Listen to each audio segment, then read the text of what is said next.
Let's talk about the serious business of punching the foe to death with power fists, or cutting them down with chainswords or scything talons. Let's talk through how melee combat in the fight phase works in Warhammer 40k.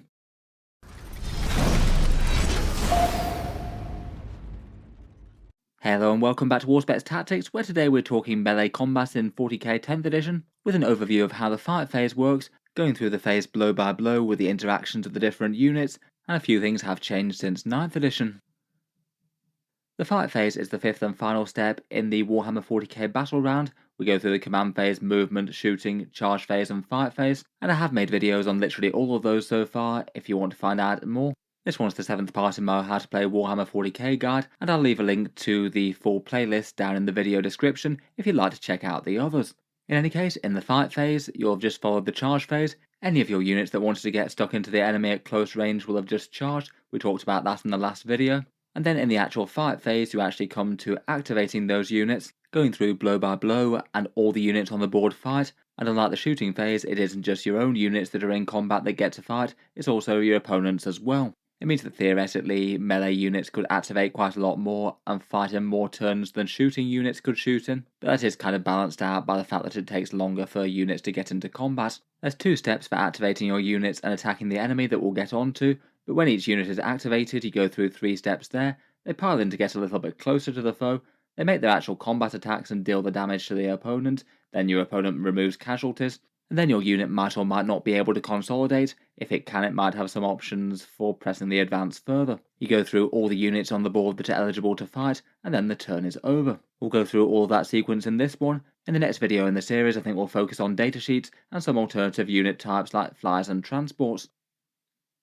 Getting into it then, and by the time you've reached the fight phase, you might have a few units in combat. It's not guaranteed, and say in the early rounds of the game you might have literally nothing in combat, and the fight phase might as well not exist. Usually in 40k the majority of armies tend to balance at least some combat and some shooting though, so there's a good point of at least some units getting engaged at some point in the game. Say for example, in this fight phase we're playing as the Space Marines. Our units just made a charge against a Von Ryan's Leaper and a Termagant, and there's a Screamer Killer Carnifex with a Redemptor Dreadnought locked up in an ongoing combat. Maybe the Tyranid player charged the Redemptor last turn.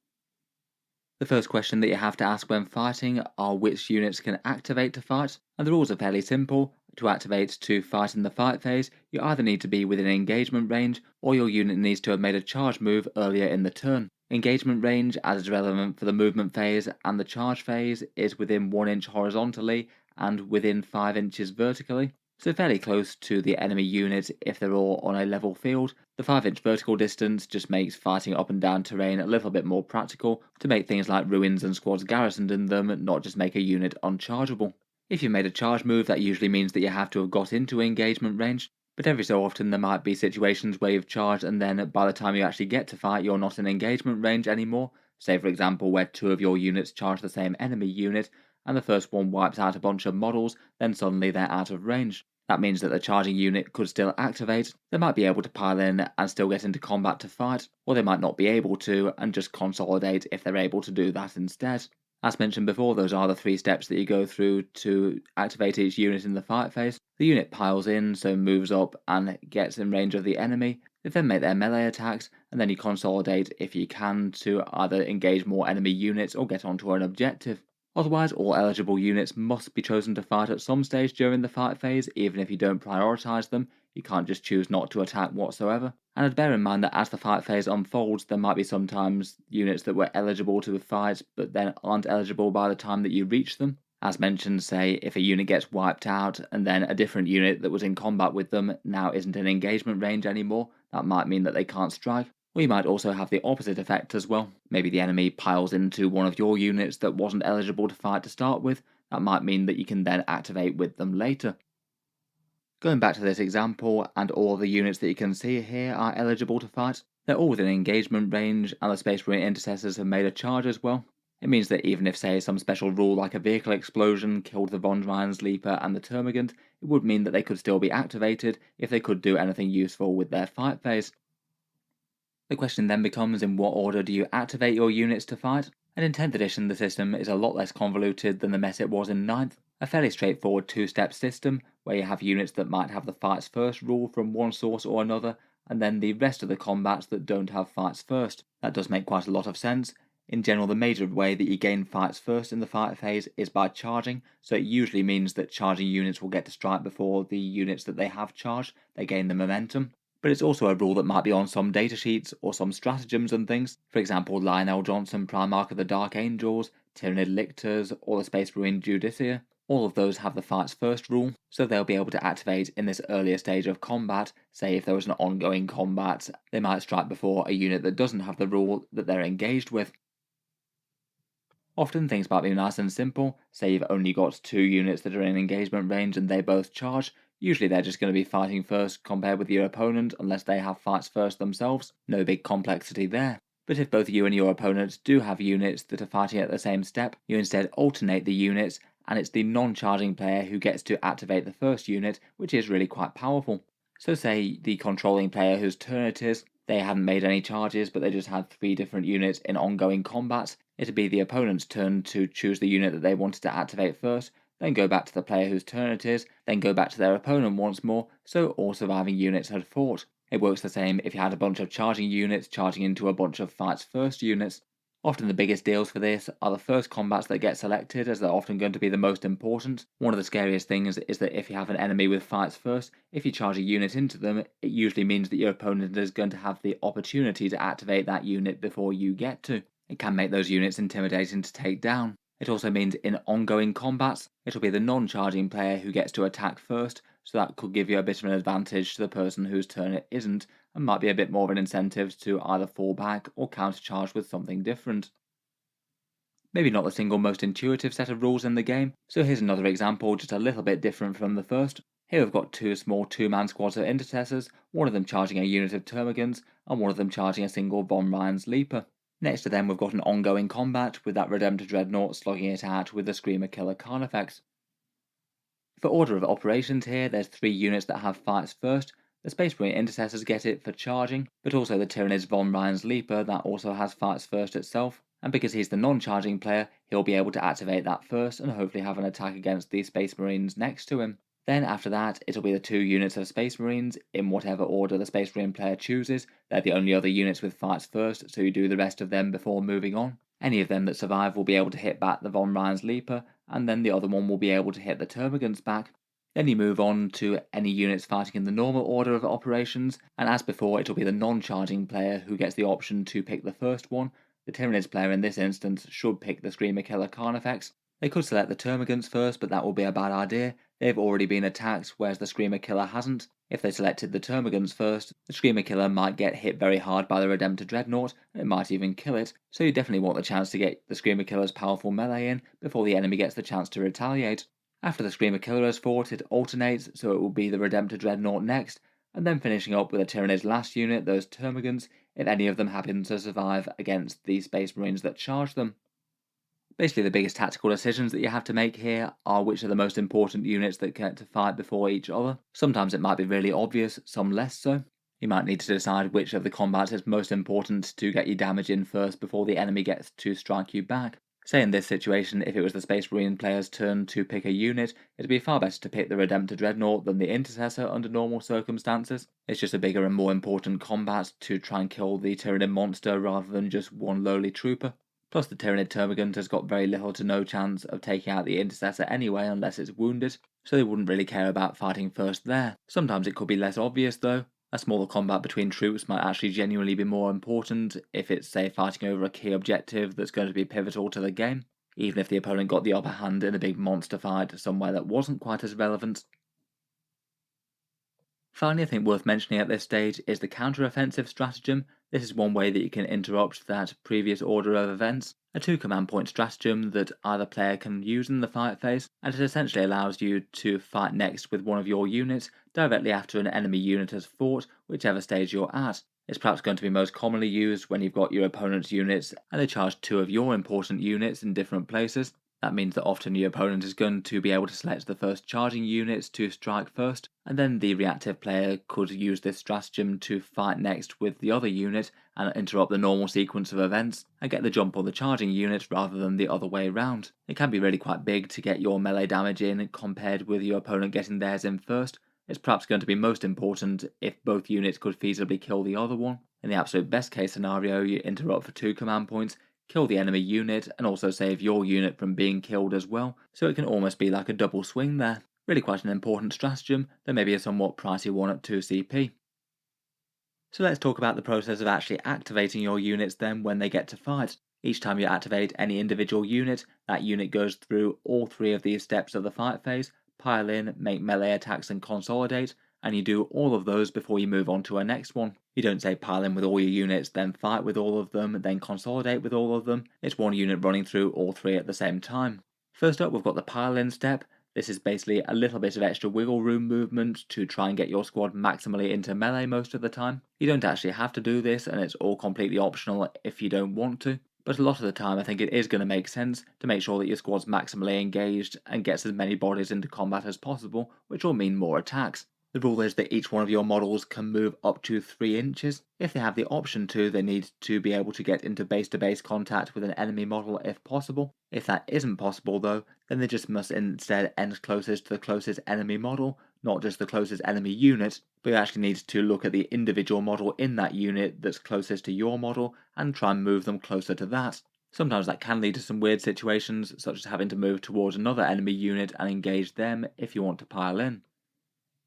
For an example of a pile-in, here we have a Space Marine unit that's just charged a unit of Tyranid Termagants. The squad of 5 has moved in, 2 of them were able to get into base-to-base contact, the other 3 were not. As we'll talk about in a second, none of those 3 at the back at the moment would be eligible to fight without the pile-in. Then when we pile in the 2 that are already in base-to-base contact, they have to stay still. The other 3 can move though. The one at the top was able to get into base-to-base contact with one of the Termagants, so he does that. The other 2 weren't able to with their 3-inch movement due to the other models blocking their way, so instead they move into base contact with the other Space Marines in the unit, meaning they should be able to fight in the next ensuing step. Occasionally this little extra wiggle room could be kind of helpful for nosing onto an objective or something. The extra movement can have a little bit of value by just getting into combat as well. Then you get to the actual fun part of combat, which is rolling the dice and making your attacks with your weapons against the enemy.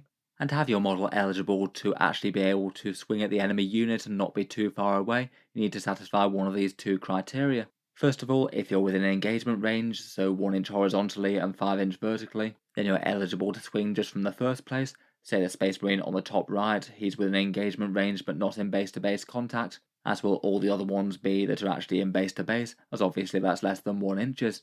The other way, which is often very relevant for massed up squads, is that you must be in base contact with a friendly model that's in base contact with the enemy. In this picture there's 2 Space Marines that are in base contact with a Space Marine that's in base contact with the Termagants, so they're also eligible to fight as well and they can make their attacks. Overall it generally tends to add up to models essentially fighting in 2 ranks. A few things like certain terrain pieces can get in the way of that a little bit though. None of the Space Marines at the back are eligible to fight, they're outside of engagement range, and they haven't been able to make it into base contact with one of the Space Marines that's basing the Termagants, so despite a pile-in move, they're not going to be able to fight and make their attacks this turn. Then when you've decided which models can fight in the unit, each one of them must select a weapon to attack with. This will be found in the melee weapons section of their datasheet. You can see it highlighted in orange here on Rebute Gilliman's one. The vast majority of units in Warhammer 40k will generally just have the one melee weapon that they have to choose from. So say you might have Terminators with just a power fist for each model in the squad, and then a power sword on the sergeant. All of those just have one weapon, and they can only use that. However, some more fancy models might have the choice of 2 different attack modes. Say Rebute Gilliman here, who can either choose to strike with the Emperor's Sword, or with his gauntlet the Hand of Dominion, and each turn he'll need to make the commitment as to whether he's going for the one or the other. He can't mix and match between both. If he goes for the Emperor's Sword, his attacks are going to be better against infantry, as he gets a whole ton of attacks with 14 of them. But if he chooses the Hand of Dominion, that'll be a much better one against certain tough vehicles. He might be wounding a toughness 12 vehicle on a 3+ rather than a 5+ there, plus having much more damage. Quite a few bigger models similar to this have the choice of either a sweep or strike mode on the same weapon, and there's just a little rule on the datasheet saying that you have to choose between the 2. To keep several models a bit more general purpose, lots of bigger stuff tends to have a mode that's a bit better against infantry, so they don't just get enormously bogged down with hordes and just massively overkill 3 models or something. This one does work a little bit differently in the shooting phase, where generally speaking you tend to attack with all your weapons, maybe besides pistols. Unless you have a special rule, then you generally tend to only have the choice of 1 here. Talking of which though, as we mentioned in the weapons keyword video, some melee weapons might have the extra attacks keyword, and those you can use in addition to the main one that you nominate. Say for example, certain cavalry models, like say a beast boss on Squigosaur for the orcs, they can attack with the war boss's attacks, and then the Squigosaur comes in with a few biting jaw attacks.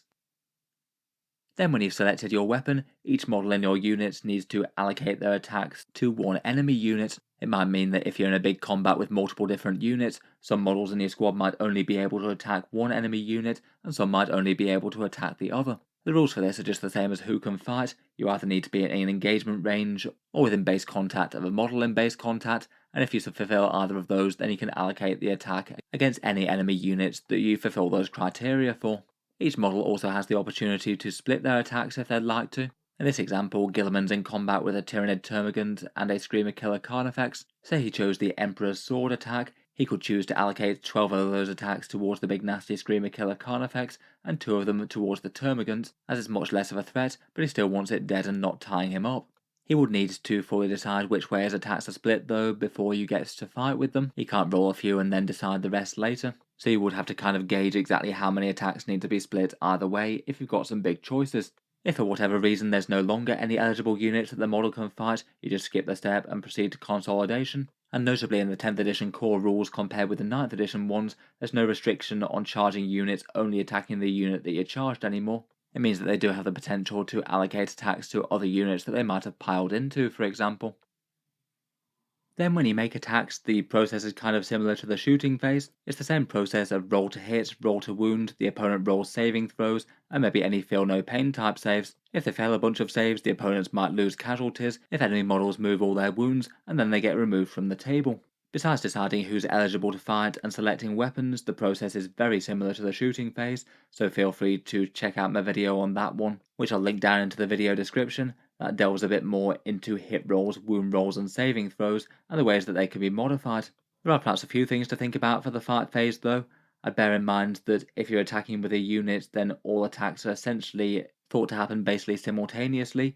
You do go through doing one weapon type at a time, but say for example, if you make a bunch of chainsword attacks, and then your opponent moves models so that your power fists are no longer in engagement range, you would still get to fight with the power fist. A bit of tactical casualty removal could still certainly be a thing though. Say for example, if you had a unit that charged in and killed a whole bunch of an enemy unit, they might be able to pull casualties so that one of your other units is no longer in engagement range and might be no longer eligible to fight or be able to reach any targets even if they are.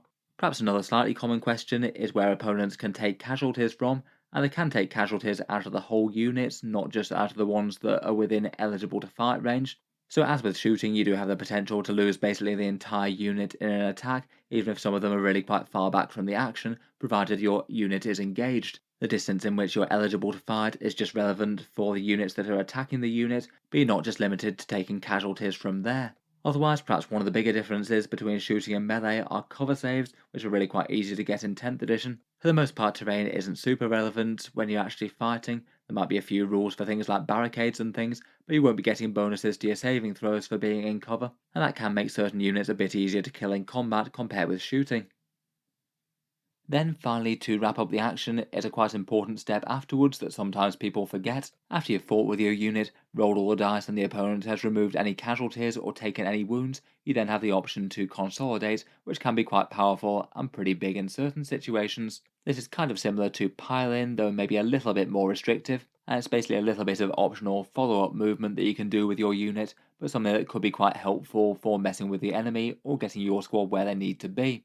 For reasons that you want to, you could maybe try and ensure that the enemy unit remains engaged. Say if they've taken a bunch of casualties from the front of their squad and they're no longer within engagement range, you could move them forward to make sure they're still there so they can't just act normally in their turn. If you've charged a unit that's right next to another enemy unit, maybe wiped out your first unit, you might be able to consolidate into the second enemy unit and then lock them up in combat, which could be annoying for them. Or you could use a little bit of extra movement to move onto an objective and hopefully capture it for your forces. And bear in mind though that if you do go engaging other enemy units, you might make a unit that's ineligible to fight suddenly eligible. It might be a bad idea for your victorious forces to consolidate into an enemy elite unit, which might just proceed to activate, fight, and then wipe them out. As for the move itself, it is fairly similar to pile in, but with a couple of changes. Perhaps the biggest difference is that you're not allowed to do it whatsoever unless you can either end within engagement range of an enemy unit, or alternatively if your squad can end within range of an objective marker. If say you've charged an enemy unit, wiped it out, and then you can't consolidate to do either one of those things, the squad just doesn't move anymore and it stays put after you've fought. This one's a difference from 9th edition, where previously you'd be able to consolidate whatever happens. Otherwise, provided you're actually allowed to, it is kind of similar to piling. A 3-inch movement for every model in your unit. Every model must move closer to the closest enemy model, and if they can, they must move into base contact if possible. As with piling, if they're already in base contact with an enemy, they can't consolidate or move any further as they can't get any closer. Otherwise, and only if that isn't possible, then instead they can choose to move closer to the closest objective, provided at least part of your squad finishes within 3-inch range of it, and provided at least every model moves a little bit closer to that objective marker. Both of those things could be really quite handy in the right situation. Just for an example of a consolidated action, here we've got a unit of Space Marines that just charge this unit of Termagants. They've just piled in and are ready to fight and make their attacks on the Termagants. The Space Marine player then rolls perhaps a little bit poorly and only kills 3 out of the 4 Termagants, leaving 1 alive, and the Tyranid player chooses to remove these 3 on the front ranks. If the Space Marine player doesn't consolidate into this last guy, he might be free to move and act normally next turn, which would be quite handy for the Tyranids player. As you'd expect though, the Space Marine player chooses to consolidate, moves each model an extra 3 inches, and gets into base contact with the Termagant if possible. In this situation it seems that the Space Marines have just enough movement to completely surround the Termagant, so it won't be able to fall back without moving through an enemy model. That's quite helpful if you can manage to do that as well. It means that if the Termagant wants to fall back in their next turn, they'll have to move through enemies, and that would mean taking a desperate escape check. They might have a chance to kill him as he runs away. Otherwise, for a second example, here's one where the Space Marine unit has just charged, piled in, and rolled well enough to wipe out the entire Termagant unit, 4 Termagants all dead. They've got an objective marker that they're not quite within 3-inch range of, and that could be a good target to use the consolidation move to move onto. As there aren't any other units within 3-inch range to consolidate into, the Space Marine squad is free to go for the objective, so they move 3 inches with every model finishing closer to that objective marker. They're within 3 inches of it now, and that could be very relevant for capturing points at the end of your turn, or at the end of the next command phase when they're often scored. Then, after consolidation happens for your unit, as mentioned, you basically repeat till done, going through each unit in turn, starting with the fights first and alternating starting with the non-charging player, and then going through the same thing for all the units that don't have fights first. After every single unit, both friendly and enemy, has fought in the game, then it's the end of the player turn, and usually things will just progress to the next player's turn after that. It'll be the start of their command phase. A few things might happen at the end of a player turn, things like scoring certain secondary objectives, or maybe some redeployment rules like some units having the opportunity to get put back into reserve, but for the most part after the fight phase happens, that's the Warhammer 40k turn done. So with the end of the fight phase, that just about brings us to the end of the video. Just for a quick recap, the fight phase follows the charge phase. During the phase, you progress through all the units eligible to fight, whether they've charged or are in engagement range, and then activate each one of them, going through the steps of piling in to get more movement, making melee attacks to kill the enemy if there's any in range, and then consolidating if they're in melee or if there's any other targets out of melee that allow them to do so. Usually the fight phase will tend to be fairly destructive, good portions of both armies lying slain at the end of the turn.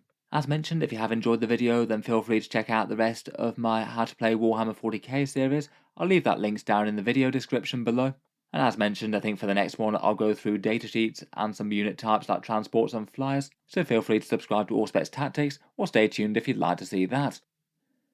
In any case, if you have enjoyed the video, feel free to subscribe or check back later. I'll certainly keep up the Warhammer 40k content, and I do tend to post new videos just about every day.